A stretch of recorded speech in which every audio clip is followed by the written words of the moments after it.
When you're in a weak position, just living can be tough. It's the same whether you're out in the world or at home. For someone like me, weak and vulnerable, there's no such thing as a safe place. I was teased, belittled, and used as a stress reliever by everyone around me. By enduring this, I somehow justified my existence. I've waited for a miracle that seemed impossible, enduring pain and suffering. But now, I've decided to stop waiting, lift my head, and walk my own path without looking back. My name is Zoe. I'm 28 years old. For nearly a decade, I've been working in programming, mostly remotely. There's always a high demand for skilled programmers, so there's more than enough work to tire me out. I manage multiple teams and oversee operations. The person once seen as the weakest, the lowest, is now a leader. Life really is unpredictable. Since I was young, I was mocked for being gloomy and introverted. This ridicule wasn't limited to my peers. At home, it was just the same. My brother Wesley especially looked down on me and made fun of me. When he left for college after graduating high school, I felt a deep sense of relief. After finishing high school myself, I didn't pursue further education and instead retreated to my room. It was almost as if staying home was a trade-off for not continuing my studies. For 10 years, I rarely left the room, accumulating experience and achievements. My mom and Wesley, then and now, have always looked down on me and ridiculed me. But my dad was different. It's hard to believe he married someone as mean as my mom. He was that kind of gentle person. In tough and sad times, I would snuggle up to my dad at the pub he ran and cry. The pub was a small establishment on the ground floor of our house, and he managed it alone. "It's okay, Zoe. Just hang in there. Your luck will turn around eventually," he'd say. I could tell he was trying to convince himself of the same thing. The pub wasn't thriving, often running at a deficit. This left my dad unable to stand up to my mom, who worked a corporate job. The building was rented, costing $3,000 a month in rent. 3 years ago, when my work started to take off, I took over the rent payments. I'll never forget the look of surprise on my dad's face when I offered to take care of the rent. It was the first time I saw him smile like that, tearfully expressing his gratitude. To support my dad's business, I worked harder than ever. I believe it was then that I grew most as a programmer. Working became a way of repaying my dad. I was truly happy about that. Dad passed away suddenly from an illness about 6 months ago. The pain of his loss hasn't healed even a bit. I can still cry rivers. But I couldn't just keep crying. After Dad's death, Wesley, who had always been at odds with him, came back home. Wesley had married a few years back. His wife's name is Hannah. She's a perfect match for a mean-spirited Wesley, sly and with a sharp tongue. In the house without Dad, Wesley and his wife started acting as if they owned the place. "Hey, Zoe, still cooped up in your room messing with your computer? Creepy." "Oh, that's not nice, Wesley." Poor Zoe.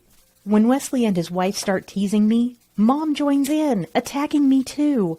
Mom, now retired, spends all day at home doing nothing. Every time she sees me, she clicks her tongue, muttering that I should just leave. "I wish you had taken Zoe with you, Dad." Every snide joke from Mom, every moment of feeling alienated at home made me think, there's no reason for me to stay here anymore. I need to leave as soon as possible. I'll live for myself, especially now that I don't have a single ally left at home after Dad's passing. Every time Wesley sees me around the house, he clicks his tongue. So does Hannah. Needless to say, so does Mom. They ignore me completely, even eating separately. Mom is actually my foster mother. My biological mother died in a traffic accident before I was old enough to remember. I call my foster mom Mom, but it's just out of necessity. Wesley is my stepbrother. There's no blood relation between him, me, or Dad. That's probably why Mom and Wesley can be so cold to me. After Dad's death, Wesley and his wife took over the pub. They had always been interested in the food and beverage industry. However, without any hesitation, they closed down Dad's pub.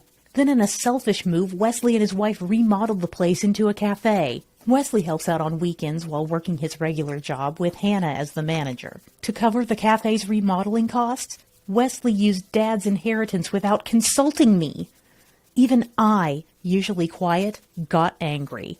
That money was supposed to be for me too, right? How can you just use it all without asking? Don't raise your voice like that, introvert. From that moment, Wesley's malicious attacks on me got worse. They made it clear they wanted me gone, overtly treating me like an enemy.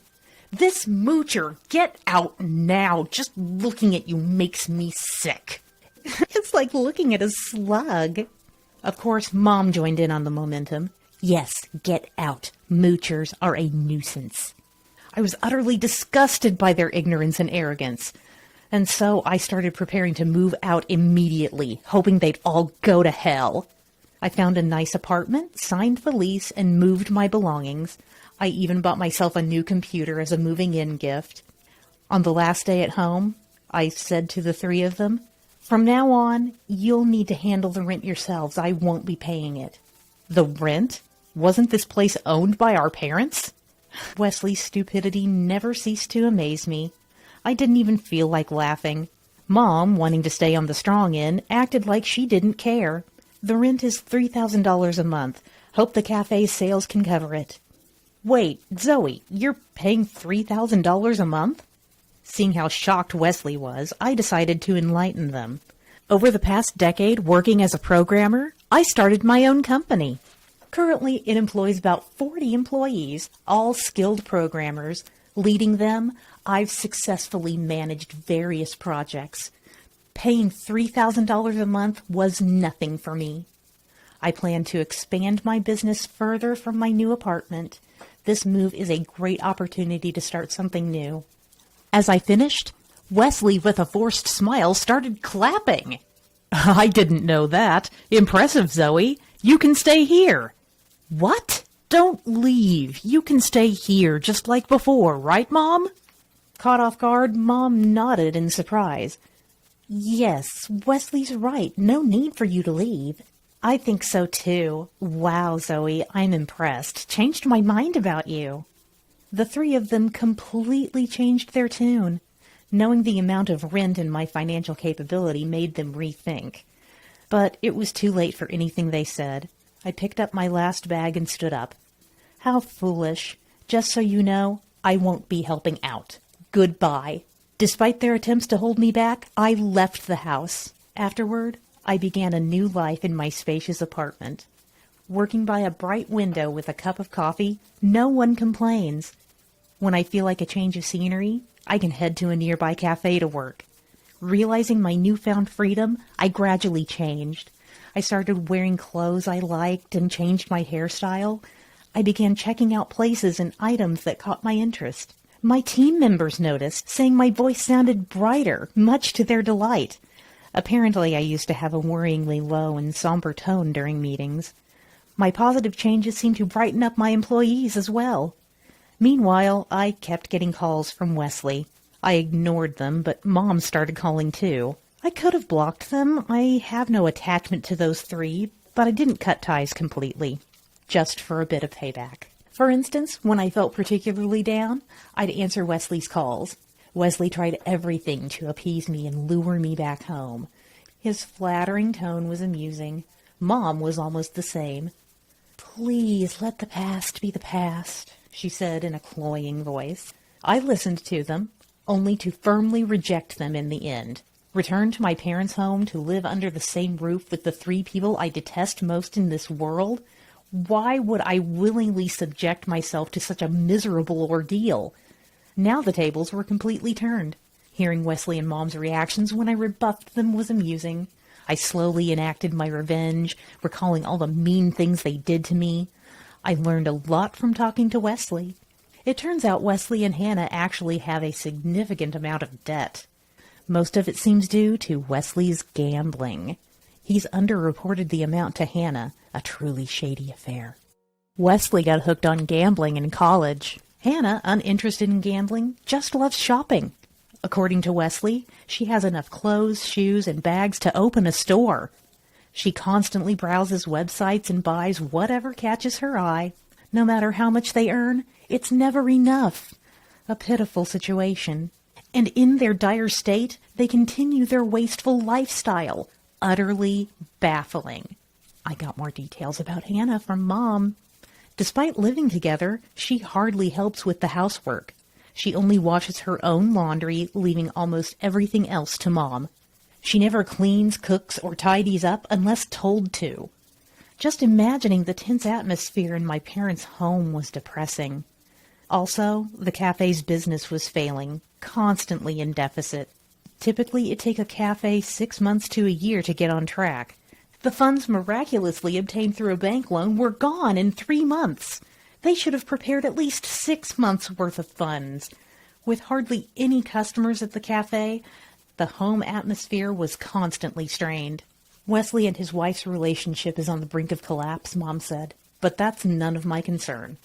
Just support Wesley then, I said coldly before hanging up.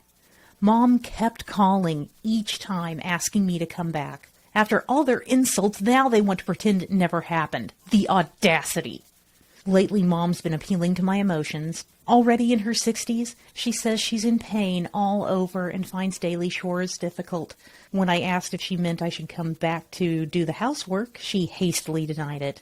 According to Mom, just having me, her close daughter, nearby without any reservations is comforting to her. She says it's enough if I'm just there occasionally helping out. It was clear she was after my money. Of course, I didn't believe her words or feel obligated to comply.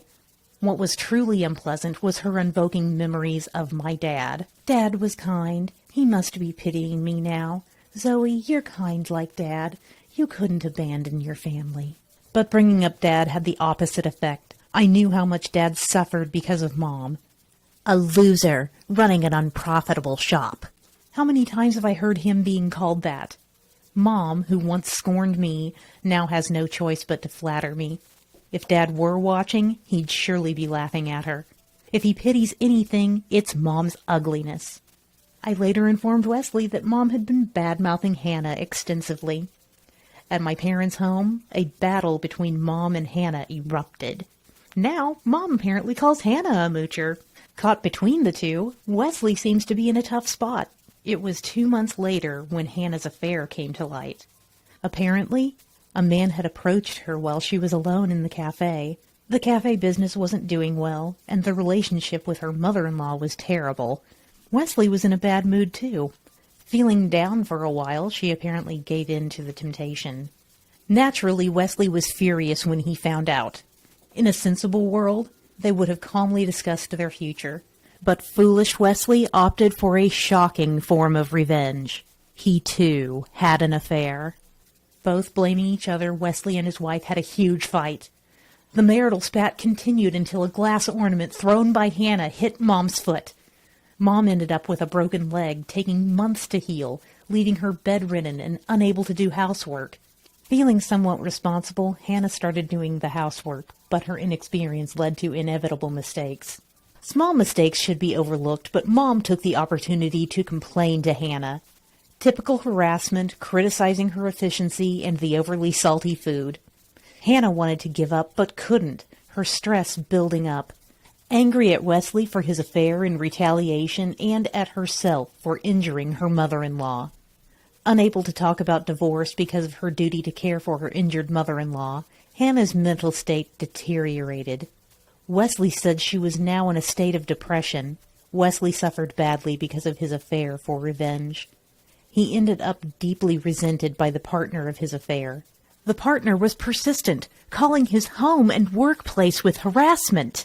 As a result, Wesley had to leave his job, unable to stay any longer. The settlement for the affair forced him into more debt. Unable to find a steady job quickly, he started working part-time. Warehouse logistics, cleaner, mover, delivery person. He's trying every job that seems feasible. Despite overworking, he says it's better than being at home. Being at home with Hannah and Mom's stares hurts. Better to work outside.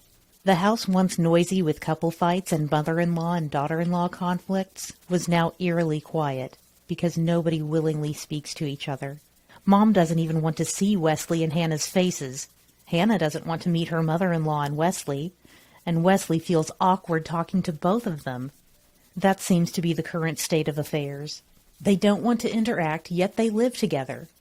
It's nothing short of hellish, and I find it terrifying. Wesley, who shared all of these stories with me over the phone, asked me for money at the end of the call. I refused, of course.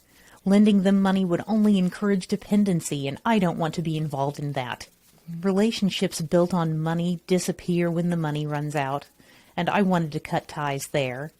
Wesley said he would call again, so I set up his number to block. I also blocked Mom's number. I never register Hannah's number. I don't answer calls from unknown or private numbers, so no worries there. The three of them, unable to pay rent, eventually dispersed. Mom moved into a retirement home, and Wesley and his wife divorced. Rumor has it that the building already has a new tenant. No one knows where Wesley and Hannah went. They're probably living modestly somewhere, slowly paying off their debts. As for me, I continue to enjoy my comfortable solo life. Work is going well, and I have a good relationship with my employees. Everything is perfect. But maybe there's a new twist ahead. A colleague introduced me to a man, and I've agreed to a date. He's a young entrepreneur. His eyes sharpen when he talks about work. A charming person. Until now, I've been solely focused on my job, never dating. It seems like that part of my life is coming to an end. I don't want to waste the opportunity my colleague has given me. It's a challenge harder than work, but I'm surprisingly eager. I'm ready to cut off old ties and form new ones, determined to find happiness.